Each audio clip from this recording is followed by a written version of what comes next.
Hi. So, have you ever heard of Nonverbal Learning Disorder, NDL? I have known about it for quite a while, or at least the last few years. But for a lot of people, they are just hearing a lot more about that because of the recent and upcoming election. And for those of you that don't know and follow me, I am a Minnesotan. If you had not noticed by my dialect, like culturally, I definitely sound like a Minnesotan. And recently, our governor became the running mate in the Democratic Party for the vice presidency. And so all of a sudden, his family got thrust into the forefront of the media.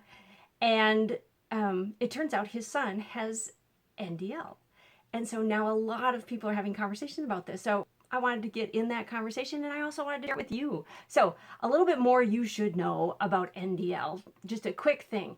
It affects nonverbal types of learning. So that's the ability to notice patterns, learning concepts. These include visual patterns, social patterns, and concepts of language and math. And that's what I'm talking about this week in the article, is that.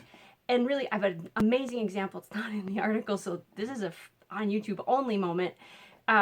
Literally just talking with a client, and she was expressing about her partner and how they communicate and how they don't notice a particular group of social cues she throws out there. And I said, what if maybe he doesn't notice them? And what a difference it makes when we can say, wow, maybe this person really doesn't see patterns like that. And so I thought it was a great example of what can be part of NDL. So it is a newer term. It's actually just kind of been a group of neurodiversities that they've put together because they were seeing commonalities. And so that's just been in the last 10 years or less.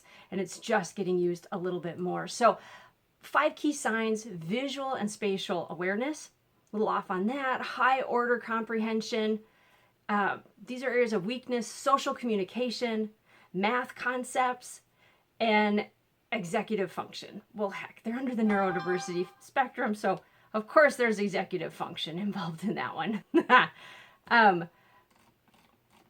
Things in particular about adults, because that's my target group, that would be, you're going to notice those things at work. You may miss social cues at work. In particular, you might wind up asking a lot too many questions, and you might not be aware of it, but you might have had that on a review or two, that while you ask a lot of questions and maybe your timing isn't quite right. That would be a hint. You might want to look into this a little bit more. Planning tasks can be really hard. Don't always comprehend what you have read. Read really fast, but maybe don't always comprehend it.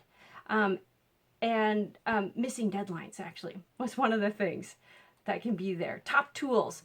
There are just a few that I'm going to mention before we go. Calendars, and having a mentor.